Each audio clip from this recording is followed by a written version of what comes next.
Hello, ठीक है, good morning या गुड इवनिंग, गुड इवनिंग, अच्छा गुड आफ्टरनून है, ठीक है, जो भी है गुड आफ्टरनून, ठीक है। तो आज अपन बात करेंगे भाई जो मेडिकल काउंसलिंग बोर्ड है, मतलब जो मेडिकल के लिए जितने भी डिसीजन लेते हैं वो कौन लेता है बेटा, मेडिकल काउंसलिंग बोर्ड लेता है। तो मेडिकल काउंसलिंग बोर्ड क्या कर रहा है इस बार, वो जो अपने नीट का जो मतलब एनसीईआरटी का जो सिलेबस कम हुआ है तो उसके ऊपर डिसीजन आया है, ठीक है। अभी 2-3 दिन से साइट चल नहीं रही, हालांकि फिर भी अपन यदि मोटे मोटे तौर पे माने तो वो एनसीईआरटी, उसने हाईकोर्ट ने पहले कह रखा है कि भाई जो मेडिकल का सिलेबस है वो एनसीईआरटी होगी 11-12 की। तो 11-12 की एनसीईआरटी में सिलेबस नहीं है तो सीधी सी बात है बच्चे उसमें हुड़दंग करेंगे। तो इस वजह से सिलेबस तो ऑलमोस्ट प्रोबेबिलिटी 99% ये है कि सिलेबस तो रिड्यूस वो होगा, भले वो वापस एक बार उन्होंने हटा दिया हो, पर मेरा मानना है कि सिलेबस तो हटेगा, ठीक है। और अब हटने से नुकसान है कि फायदा है, इसके ऊपर अपन बातें करते हैं, ठीक है ना। तो देखो बात करें कि केमिस्ट्री में क्या हटा, तो देखो फिजिक्स में कुछ टॉपिक हटाए हैं, बायोलॉजी के अंदर देखे जाए तो चैप्टर के अंदर से कुछ टॉपिक हटाए, परंतु केमिस्ट्री के अंदर देखा जाए तो सीधे चैप्टर ही उठाए, ठीक है ना। तो उनका लॉजिक कुछ और है, मतलब चैप्टर उड़ाने के पीछे। पर अपन इसको समझे कि भाई अपन को तो केमिस्ट्री सीखनी नहीं है, अपन को तो क्या करना है, सेफ क्वेश्चन इतनी सीखनी है कि क्वेश्चन हो जाए, आपको पढ़ाना थोड़ी है, टीचर थोड़ी बनना है। तो इसलिए अपन क्या करेंगे कि भाई उस पॉइंट ऑफ व्यू से कितने पॉइंट ऑफ किस चैप्टर से जो पहले चलता आ रहा था कि भाई मेटलर्जी में से एक क्वेश्चन आ रहा था, ठीक है, इसमें से इतने क्वेश्चन आ रहे थे, ऑलमोस्ट ऐसा बैठ रहा था। तो अभी जो होगा वो क्या होगा भाई, यदि सिलेबस रिड्यूस हो जाता है, मतलब ऑलमोस्ट तो प्रोबेबिलिटी यही है कि होगा, ठीक है ना, मतलब जो आया है मेडिकल काउंसलिंग बोर्ड ने दिया है वो एंटी रिड्यूस करेगा। फिर भी मतलब प्रोबेबिलिटी है कि उसमें से क्वेश्चन कैसे बैठेगा, कौन सा ज़्यादा टॉपिक उसको ज़्यादा टाइम देना चाहिए। अब जो है उसमें एनसीईआरटी से क्या थोड़ा बहुत पेपर बाहर से बनेगा, क्या एनसीईआरटी के जैसा ही जैसा बनेगा पेपर, मतलब एनसीईआरटी तक ही बनेगा, तो उसके बारे में अपन बात करते हैं। तो देखो अपन बात करें केमिस्ट्री में,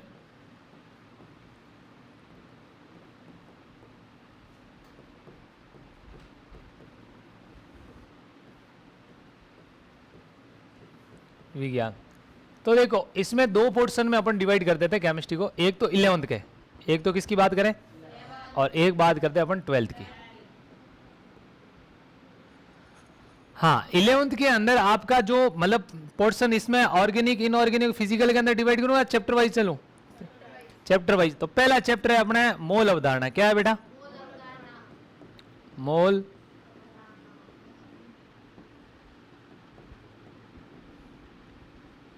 तो पहले इसमें क्या होता था, पहले जब देखो जब अपने एनसीईआरटी चलती, मतलब पहले पूरा सिलेबस था, तो मोल अवधारणा में से कभी कभी एक क्वेश्चन या दो क्वेश्चन आते थे, ठीक है, और कई बार ऐसा होता था कि क्वेश्चन आता ही नहीं था, ठीक है ना, और क्वेश्चन आते तो सीधे एनसीईआरटी से पूछ लेता था।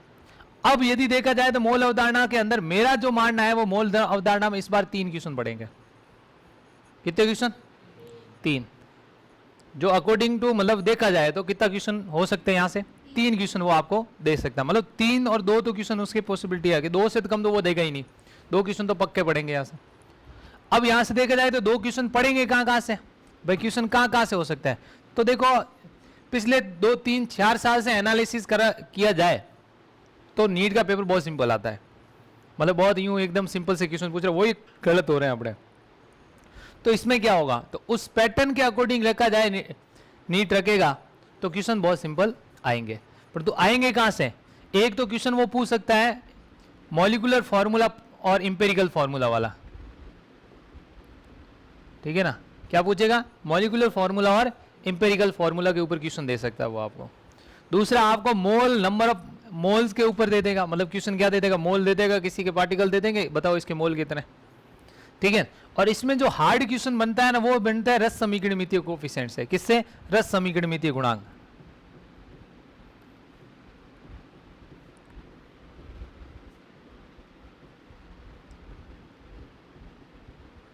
किससे, रस समीकरणितीय गुणांक से क्वेश्चन जो बनेगा वो हार्ड बनेगा। और उसके बाद भी आप बोलोगे भाई कौन सा होता है, तो दहन, और मुझे जो इस बार लगता है वो सीमांत अभिकर्मक बहुत ज्यादा क्वेश्चन पूछने की पॉसिबिलिटी है, सीमांत अभिकर्मक,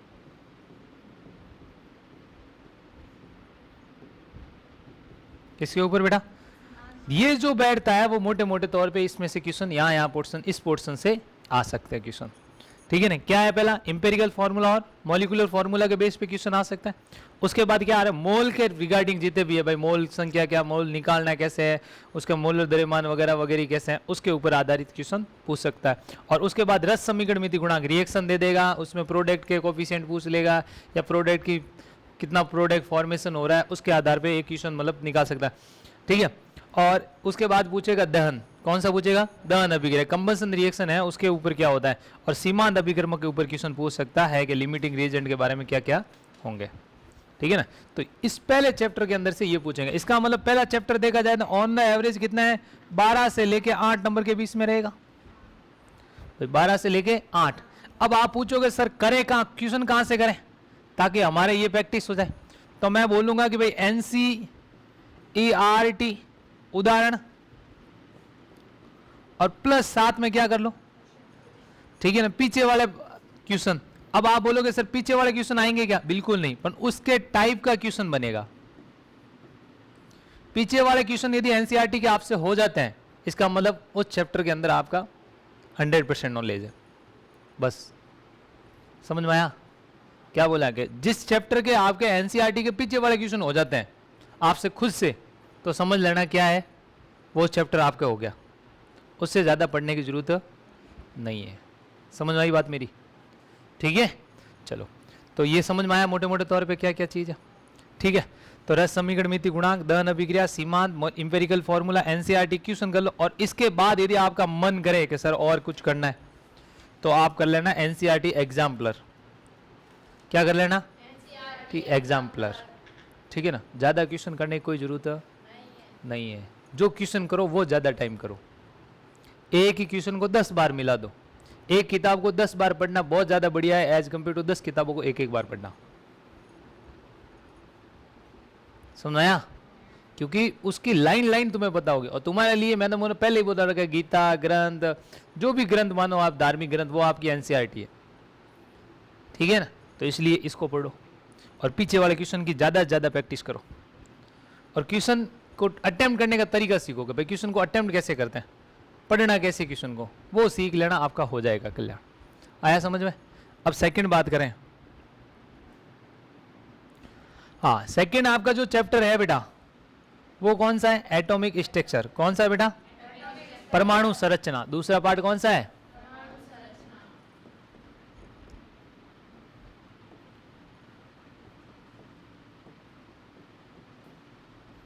परमाणु संरचना। अब देखो, कई बार क्या होता है, हम कहते हैं भाई कि इसमें से ये इंपॉर्टेंट, ये एनटीए के अकॉर्डिंग देखा जाए ना, जो पिछले साल के पेपर आ रहे हैं उसमें मुझे लगता है कि एनसीईआरटी पूरी इंपॉर्टेंट है। उसको प्रत्येक लाइन बहुत बढ़िया लगती है कि भाई हाँ ये लाइन उठा के दे दो। वो ऐसे देता है, उनके पास मुझे लगता है गाइड बनी हुई है, और वो उठा के दे देता है कि ये क्वेश्चन दे दो इस साल, ठीक है। तो ये हाँ, तो देखो पहला यहाँ से जो क्वेश्चन बनता है अपने स्टार्टिंग फेज बनता है, वो होता है कैथोड और एनोड वगैरह के बारे में। मैंने जो स्टार्टिंग में बता दिया तुम्हें कि भाई कैथोड रे क्या थी, एनोड के बारे में क्या क्या पॉइंट बन सकते हैं, ठीक है। और इसमें मोस्ट ऑफ क्वेश्चन पूछने का रीजन मुझे लगेगा कथन व कारण। यहाँ से क्वेश्चन आएगा तो वो कथन व कारण के बारे में आएगा, या आएगा सत्य असत्य, निम्न में से कौन सा सत्य है और कौन सा असत्य है, इसके आधार पर यहाँ से क्वेश्चन निकल सकते हैं, ठीक है ना। कैथोड एनोड वाले में से, ठीक है ना, बताए ना कैथोड एनोड क्या होता है, ई बटा एम, विशिष्ट आवेश ई बटा एम, इनमें से जो क्वेश्चन निकलते हैं वो ये निकलता है, ठीक है। उसके बाद आते हैं मॉडल। अपने कौन सा आते हैं, मॉडल।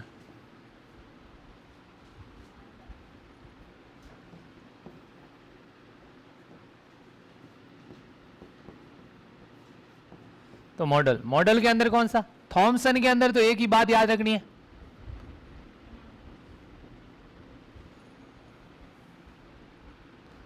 थॉमसन के अंदर याद क्या रखनी, एक तो ये उदासीनता वगैरह बनाए रखता है, वो वाली बात याद रखनी है। उसके बाद है रदरफोर्ड, ठीक है ना। रदरफोर्ड में मैंने मोटे मोटे तौर पे तो बता दिया, ठीक है, ठीक है, वो पढ़ लेना। उसके बाद अपना आता बोर,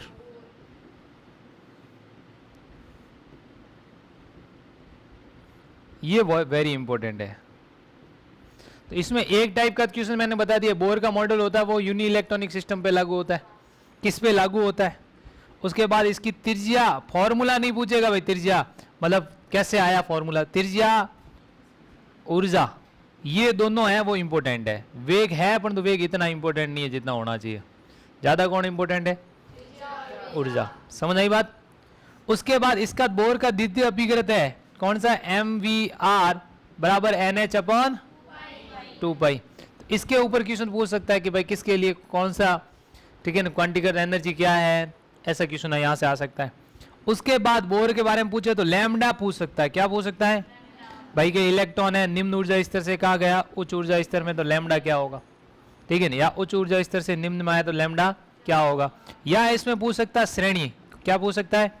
हाइड्रोजन स्पेक्ट्रम कौन सा, लाइमन श्रेणी, पासन श्रेणी वगैरह वगैरह, उसके बारे में यहाँ से क्वेश्चन आ सकता है। ये तो इंपॉर्टेंट है भाई ये। और इसके बारे में क्या हो सकता है? मॉडल हो गए, ठीक है। उसके बाद यदि ये क्वेश्चन पूछे तो डी ब्रोगली पे पूछ सकता है। किस पे?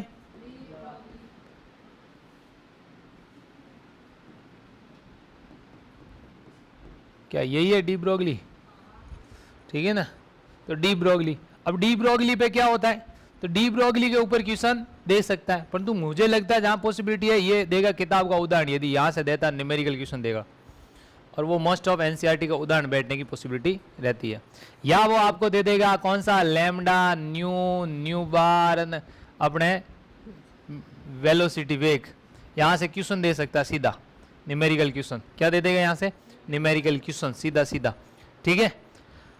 हाँ, अब देखो दूसरा, फोटो इलेक्ट्रिक इफेक्ट पे यहाँ से क्वेश्चन आने की पॉसिबिलिटी बहुत कम होती है, ठीक है ना, और आएगा तो वो आएगा किताब का 2.9 आएगा सीधा सीधा, मैं पहले बोल रहा हूँ सीधा, ठीक है ना, आंसर तक याद कर लेना उसके, ठीक है, सीधा रट लो उसको, ठीक है ना। आप तो भोपे हो, अरे वो नहीं है बेटा, थोड़े दिन वो है ना, हमारा तजुर्बा कहता है मैडम सर वाला,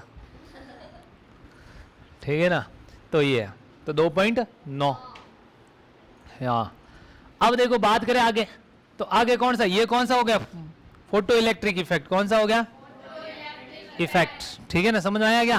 फोटो इलेक्ट्रिक इफेक्ट से पूछे तो ये उदाहरण पूछ लेना, उदाहरण बता देगा, उदाहरण पूछेगा, ठीक है। अब देखो यदि बोर मॉडल से वो हार्ड क्वेश्चन पूछे तो इनके पूछेगा ग्राफ। क्या पूछ सकता है वो? ग्राफ पूछ लेगा भाई, हाँ ग्राफ बता दे, ठीक है ना। अब यहाँ सकते तो क्वेश्चन हो सकते हैं, और यहाँ इस पूरे पोर्शन में से जो यहाँ, और उसके बाद एक क्वेश्चन है हाइगेनबर्ग। कौन सा है?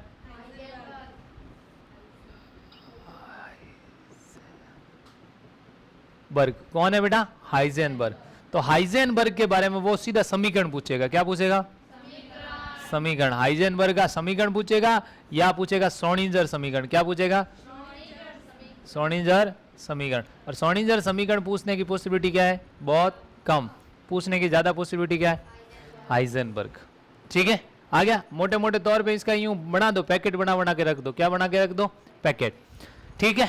ये तो हो गया। अब इसके आगे क्या होता है? इसमें एटॉमिक स्ट्रक्चर में यहां से मुझे लगता है कि 1 या 2 क्वेश्चन बैठेंगे। कितने बैठेंगे?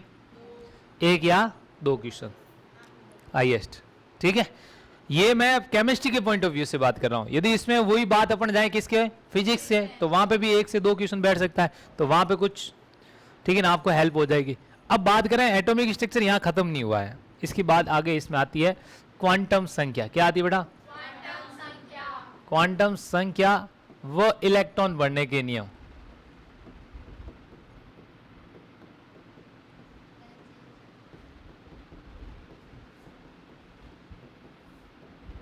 इलेक्ट्रॉन बढ़ने के नियम। तो यहां पे, यहां से जो क्वेश्चन है फिक्स है, एक फिक्स, एक तो क्या है?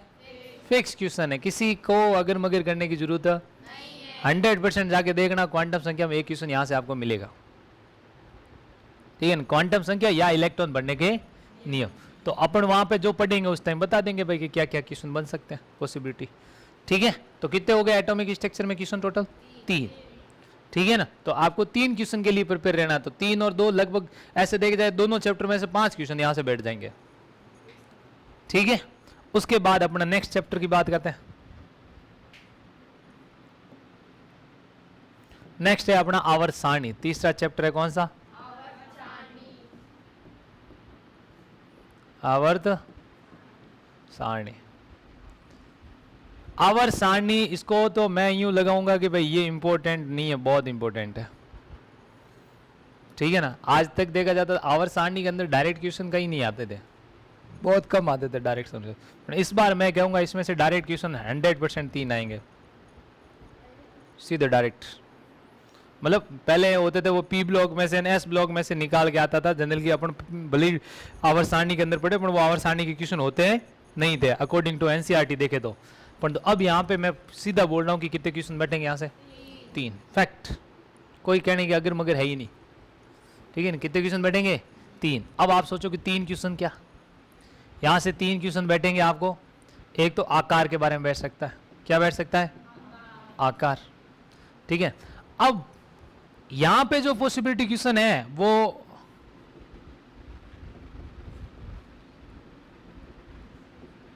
आ सकता है, ठीक है ना, आउट ऑफ एनसीईआरटी आ सकता है। अब लोग सर ऐसे कैसे, ये ऐसे इसलिए है कि जो पेपर बनाने वाली कमेटी होती है ना, उसके माइंड में वो ये सोचते हैं कि इतना तो टाबर को पढ़ना ही चाहिए, भले वो पी ब्लॉक नहीं पढ़ रहा हो, तो वो क्या करेगा, एनसीईआरटी आउट ऑफ कौन सा, वो एस ब्लॉक के अंदर से क्वेश्चन निकालना चाहेंगे। मतलब उसको ऐसा पीरियोडिक टेबल के अंदर ऐसा पॉइंट जो एस ब्लॉक से रिलेट करता हो, या पीरियोडिक टेबल के अंदर ऐसा पॉइंट जो किसको करता हो, हाइड्रोजन को रिलेट करता हो, या पीरियोडिक टेबल के अंदर ऐसा पॉइंट जो किसको करता हो, पी ब्लॉक को रिलेट करता हो, ठीक है ना। वहां से क्या निकलेगा, क्वेश्चन आया समझ में। तो इसलिए अपन को लगेगा कि वो कहां से आया है, आउट ऑफ एनसीईआरटी से, परंतु अपन इतना कहेंगे कि अपन जब पढ़ाएंगे उससे बाहर नहीं आएगा। आया समझ में, जब भी मैं पीरियोडिक टेबल करवाऊंगा तो उससे बाहर नहीं आएगा, ठीक है। तुम तो वो पढ़ लेना और रेगुलर रिवाइज करना है, ठीक है ना। इसको तो यूं मारना है कि सुबह जाके नाश्ते के टाइम पे साइड में रख देनी है, एक चम्मच अंदर, ठीक है, 2 वापस रटो, लाइन है, समझा की बात। जब तक याद नहीं तब तक नाश्ता खत्म नहीं करना है, नाश्ता खत्म साथ में चैप्टर खत्म। आगे समझ आए, समझ आ रहा है। चलो अब बात करें यहाँ पे, तो आवर सारणी में समझ में आ गया तुम लोगों को। इसमें आकार के अंदर क्वेश्चन आ सकता है, वर्गीकरण के अंदर से पूछ सकता है। कहां से पूछ सकता है बेटा, कि भाई वर्गीकरण कैसे, उसके आधार पे क्वेश्चन पूछ सकता है, ठीक है ना। आयनन ऊर्जा, ऊर्जा वो ई इलेक्ट्रॉन लब्धि एंड इलेक्ट्रॉन एफिनिटी या डेल्टा ईजीएस, ठीक है। इन दोनों में से एक एक क्वेश्चन पढ़ने की पॉसिबिलिटी है अपने, ठीक है। और विद्युत ऋणता में यदि क्वेश्चन आया तो वो उसके आएंगे एप्लीकेशन, क्या आएंगे बेटा, एप्लीकेशन, समझ गए। सीधा डायरेक्ट क्वेश्चन नहीं आएगा, समझ आया बात, उसके एप्लीकेशन के बेस पे क्वेश्चन आएगा। कोई डाउट है इसमें, पक्का। अब बात करते हैं नेक्स्ट, चौथा जो अपना चैप्टर है उसका नाम है रासायनिक बंध। क्या नाम है, रासायनिक बंध।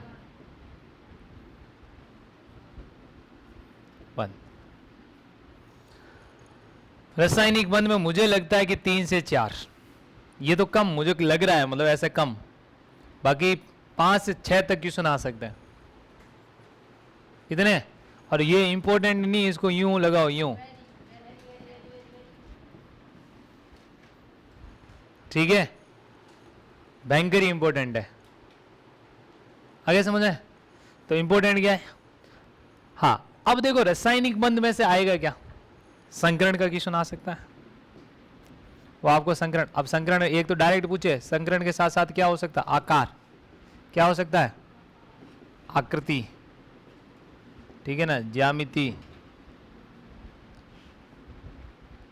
बंध कोण, ठीक है ना, बंध कोण, ठीक है। उसके बाद है बंध लंबाई,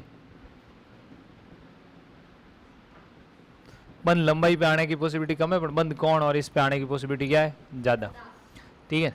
उसके बाद क्या हो सकता है, इसके बाद यहाँ पे पी ब्लॉक के टाइप से क्वेश्चन निकलेगा वो, ठीक है ना।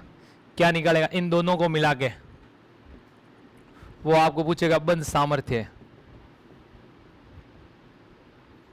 किसकी, हाइड्राइड होगी, किसकी, हाइड्राइड होगी, या ऑक्सो एसिडो का पूछेगा, एसिडिक स्ट्रेंथ पूछ सकता है वो आपको। और यहां से पूछेगा बंद कोठी, क्या पूछेगा, बंद कोटि, बॉन्ड ऑर्डर पूछ लेगा। क्या पूछ लेगा? Bond order. और एक ऐसा क्वेश्चन पूछेगा कि निम्न में से कौन से आपस में समाकृतिक है। क्या है बेटा? समाकृतिक, मतलब जिनकी आकृति क्या है? समान है, उनके बारे में क्वेश्चन निकाल सकता है। और एक क्वेश्चन जो आता है वो 100% वहां से इस बार भी आएगा, वो आएगा हेमोटिस से। कहां से आएगा? Molecular orbital theory. समझाई बात? कहां से आएगा बेटा? Molecular orbital theory. और यहां पे भी मैं बोलूंगा कि आउट ऑफ एनसीईआरटी क्वेश्चन आएगा, ठीक है ना? आएगा एनसीईआरटी के टॉपिक में से, परंतु आएगा क्वेश्चन होगा वो आउट ऑफ एनसीईआरटी से पड़ेगा। आ गया समझ में? चलो, उसके बाद अपना जो 5वां चैप्टर है, यदि वो 5वां चैप्टर होना तो क्या चाहिए था बेटा? गैसीय अवस्था था। कौन सा था 5वां चैप्टर? गैसीय अवस्था। परंतु गैसीय अवस्था जहां तक लग रहा है कि नहीं होगा, इस बार नीट में नहीं होगा, तो गैस ये अवस्था अपने नहीं है, ठीक है? तो उसके बाद छठे पार्ट के अंदर जाए, जो आपका क्या नई एनसीईआरटी का कौन सा है? 5वां, और वो है ऊष्मागतिकी। कौन सा बेटा? ऊष्मागतिकी। अब देखो ऊष्मागतिकी के अंदर से क्या है? ऊष्मागतिकी के अंदर जनरली 2 से 3 क्वेश्चन होते हैं। 2 तो फिक्स है, ये तो फिक्स है, और 3 कभी कभी वेरिएशन के ऊपर डिपेंड करता है, पर 2 तो क्या होंगे? फिक्स होंगे, ठीक है ना? अब 2 क्या होगा? एक तो first law of thermodynamic, float बोलता है इसको, ऊष्मागतिकी के प्रथम नियम पे क्वेश्चन आ सकता है। और दूसरा क्या होगा? आपकी किताब का जो लास्ट पोर्शन है जिसमें गिब्स ऊर्जा दे रखा डेल्टा जी, डेल्टा एच और एंट्रोपी डेल्टा एस, इसके अंदर से इसके ऊपर थ्योरी बेस्ड क्वेश्चन आएगा। क्या आएगा? थ्योरी, ठीक है ना? थ्योरी बेस्ड क्या आ सकता है? यहाँ से क्वेश्चन दे सकता है वो आपको, ठीक है? अब उसके बाद एक क्या रहा? ऊष्मीय रसायन।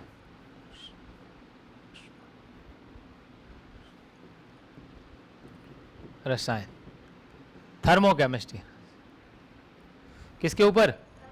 यहां से एक क्वेश्चन फिक्स, हेंस के नियम पे, ठीक है ना? क्वेश्चन यहाँ आ सकता है, हेंस के नियम से पूछ लेगा वो आपको, आयनन ऊर्जा वगैरह वगैरह कुछ ऐसा क्वेश्चन दे देगा, या परमाणु या उदासीनीकरण ऊष्मा क्या होती है, उसके आधार पे क्वेश्चन यहाँ से आ जाएगा। समझ में आया? ठीक है ना? अब बात करते हैं अपना वेरी इंपॉर्टेंट टॉपिक, जो कौन सा है, ठीक है ना? पहले 7 हुआ करता था, अब है 6। इसको बोलते हैं साम्य। क्या बोलते हैं बेटा? साम्य अवस्था, ठीक है ना? साम्य अवस्था। तो साम्य अवस्था के 2 है, एक तो क्या है? रासायनिक साम्य,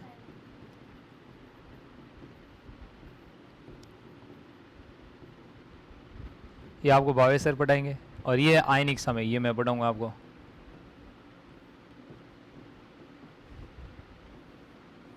ठीक है? यहां से एक क्वेश्चन, यहां से 2 क्वेश्चन, हाँ फिक्स। माना जाता है बहुत हार्ड है, ऐसा माना जाता है, जबकि ऐसा है कुछ नहीं है। ढंग से पढ़ेंगे तो कुछ भी नहीं है, और नहीं तो हार्ड ही हार्ड है, ठीक है? नहीं तो क्या है? हार्ड ही हार्ड। तो यहाँ पे अपन पूरा इसके डिटेल में नहीं जाते हैं, क्या क्या होता है, बहुत कुछ अपने इसमें से क्वेश्चन पढ़ेंगे। बफर सॉल्यूशन में से यहाँ से क्वेश्चन जनरली बैठता है, ठीक है? और यहाँ पे ली सेतली प्रिंसिपल के ऊपर से बैठता है क्वेश्चन, ठीक है? तो उसके ऊपर अपन बैठेंगे कि भाई बैठ के चर्चा करेंगे। अच्छे अच्छे क्वेश्चन मैं डीपीपी दूंगा, वो कर लेना आप, तो ठीक है ना? मेरी डीपीपी टाइम पे आप कर लेना। मैं इतना बोल रहा हूँ कि जो क्वेश्चन की देता हूँ ना, और मैं जो टेस्ट पेपर देता हूँ वापस आपको, जो पेपर जो टेस्ट के लूँगा वो क्वेश्चन कर लेना तुम घर जाके ईमानदारी के साथ। हाँ मुझे भी लग रहा है। हाँ चलो पानी पी। हाँ तो क्या हो गया, मतलब इसके आधार पे क्वेश्चन किस पे, मतलब जो मैं आपको कि टेस्ट पेपर लूँ, एक तो वो टेस्ट आराम से करना अपने। तो मैं बोल रहा हूँ केमिस्ट्री के अंदर ज़्यादा पढ़ना नहीं है, बस करना क्या है तुम्हें, जो पढ़ा है वो ईमानदारी से वापस जाके पढ़ना है, बस किताब के क्वेश्चन करने हैं, ठीक है ना? और एक लाओ तो एनसीईआरटी एग्जाम्पलर ले आना। क्या ले आना? NCERT exemplar. बाकी क्वेश्चन अपन खूब करवाएंगे, वो क्वेश्चन वापस रिवाइज करते रहना टाइम टाइम पे, बस। आया समझ में? पक्का है? चलो अब है अपना कौन सा? 7वां, या बोले तो ओल्ड का कौन सा है? 8वां, और इसको बोलते हैं रेडॉक्स।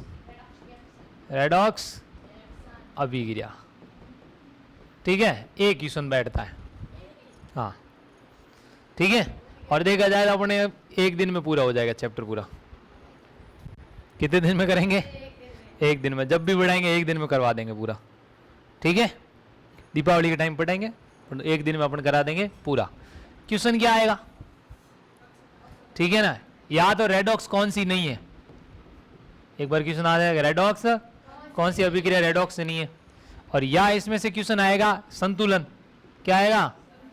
संतुलित कीजिए, मतलब संतुलन कर रखा होगा ना उसने, एक्स दे रखा होगा, जहाँ एक्स क्या होगा, ठीक है ना, कि एक्स का मान क्या होगा, वाई का मान क्या होगा, ऐसा क्वेश्चन दे सकता हूँ आपको। एंड नहीं तो अपना एकदम सिंपल सा ऑक्सीडेशन नंबर ज्ञात करो, ठीक है ना? क्या जैसे नंबर ज्ञात करो, और वो अपन केमिकल बॉन्डिंग, मैं ये पहले क्यों नहीं पढ़ा रहा, क्योंकि केमिकल बॉन्डिंग को टच करते हुए पढ़ाएंगे अपन, ठीक है? चलिए तो अब आगे बात करते हैं। आगे आपका अपना, ठीक है ना, होना था एच और हाइड्रोजन और पी ब्लॉक चाहिए था, ठीक है ना? और पी ब्लॉक यदि आपके इस बार जो अभी आया है उसमें तो पी ब्लॉक है, तो पी ब्लॉक अपने केमिकल और पीरियोडिक टेबल पढ़ेंगे तो पी ब्लॉक ऑलमोस्ट क्या हो जाएगा? पूरा। पीछे यदि कुछ रहेगा तो वो रहेगी रिएक्शन। क्या रहेगी? रिएक्शन। बाकी कुछ भी बचना नहीं है। समझ आया? अरे ठापड़ी। चलो उसके बाद अपना है पार्ट नंबर 12, मतलब 12 क्या, ऐसे देखा जाए तो कौन सा हो गया? 8वां। पहले कौन सा हुआ करता था? 12। अभी कौन सा है? 8वां। तो अभी नई वाले ऑर्गेनिक, ये है ऑर्गेनिक केमिस्ट्री, बोलते हैं कार्बनिक रसायन। क्या बोलते हैं बेटा? कार्बनिक रसायन। और इसमें एक और है, नवा चैप्टर है जिसका नाम है हाइड्रोकार्बन। क्या नाम है? हाइड्रोकार्बन। इन दोनों को यदि मिला के क्वेश्चन देखा जाए तो 4, ठीक है? 4 से 6 कितना? 4 से 6, ठीक है ना? 4 से कितने क्वेश्चन बैठेंगे? 6 क्वेश्चन। तो समझ में आ गया? अब देख लो 11वीं से कितने क्वेश्चन बैठ रहे हैं।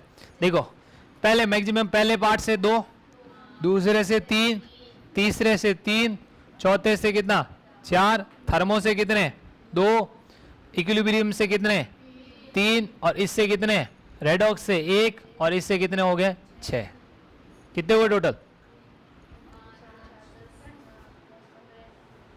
देखो 3 2 कितने हुए? 5, 5 3 8, 8 4 कितने हुए? 12, 12 और 2 14, 14 और 3 17 और 1 और 18 और 1 24। कितने क्वेश्चन आएंगे? 24, ठीक है? 24 से, मतलब ये 24 बोला है, 26 तक आ सकते हैं क्वेश्चन, ठीक है? समझ आ रही बात? तो ये फिक्स क्वेश्चन है, हाँ, ठीक है? ये है 11th का। यदि इस साल अपने आप नीट अच्छे से दोगे प्रिपेयर करके तो 26 क्वेश्चन यहाँ से 11 से बैठ जाएंगे आप। तो 26 गुणा देखो, देखे मतलब 24 मान लो, 24 गुणा 4 करो, देख कितने हुए? 96 नंबर होते हैं। सोचो आप, 96 बहुत बड़ी बात होती है। 180 में से 96 नंबर होते हैं, वो 11th के हैं। ये मैंने बहुत कम पोर्शन बताया तुम्हें, मतलब ये बताया क्वेश्चन क्या क्या कहाँ से बैठ सकता है। तो 96 मार्क्स का आपको 11th लेके बैठना है, ठीक है ना? मतलब ऑलमोस्ट 100 नंबर है। समझ आई बात? तो इसलिए बहुत गहनता से आपको पढ़ना है। टॉपिक कम है तो नंबर ऑफ क्वेश्चन की जो पॉसिबिलिटी है वो क्या हो जाएगी? ज़्यादा हो जाएगी। क्या हो जाएगी? ज़्यादा, बस, ठीक है? और जो पढ़ा है वो ईमानदारी से पढ़ लें। मैं बोलूँ क्वेश्चन पेपर बाहर नहीं जाएगा, ये कन्फर्म अपना विश्वास है, ठीक है ना? लास्ट में जब मैं क्वेश्चन लूंगा, आपका टेस्ट लूंगा, जनवरी में स्टार्ट करेंगे टेस्ट अपने धनाधन, और उस टेस्ट के अंदर तुम देख लेना, जो टेस्ट पेपर है मैं कन्फर्म बोलता हूँ कि रिपीट हो गए क्वेश्चन। कन्फर्म क्या होंगे? क्वेश्चन रिपीट होंगे, मतलब रिपीट उसके जैसे जैसे क्वेश्चन आ जाएंगे। आगे समझ में? पक्का? कोई डाउट है? तो कुल मिला के अपन को 11th किसकी कितने नंबरों के लिए पढ़नी है? 100 नंबर के लिए। ऑलमोस्ट कितने नंबर के लिए? 100। समझ आई? अब अपना ऑर्गेनिक है, ये 11th की मैं जनरली इसमें लगाता, तो वैसे स्कूल यदि टाइम में अपने ऐसे लगाए तो 2-2 घंटे क्लास लेके लगाए, तो मैं इसमें टाइम लगाता हूँ ऑलमोस्ट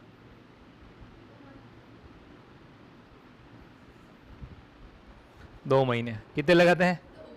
2 महीने अपने। परंतु आपके ये मैं करवा दूंगा पूरी। कितने दिन में? 15 दिन में। तो इसलिए तुम समझ गए 15 दिन में होंगे तो कैसे होंगे, ठीक है ना? समझ आ रही बात? तो अपन को उस हिसाब से प्रिपेयर होके आना पड़ेगा, ठीक है ना। तो उस हिसाब से प्रिपेयर कब होंगे, जब इससे पहले पढ़ाने वाले सारे चैप्टर है वो आपको आने चाहिए, ठीक है ना। उसके बाद अपन करेंगे 12वीं की ऑर्गेनिक केमिस्ट्री स्टार्ट, ठीक है ना, परंतु पहले 11th पूरा करेंगे, ठीक है। कोई डाउट है किसी को? पक्का? चलो, तो कितने में से कितने क्वेश्चन बनेंगे पता चल गया? बंद कर दे इसको।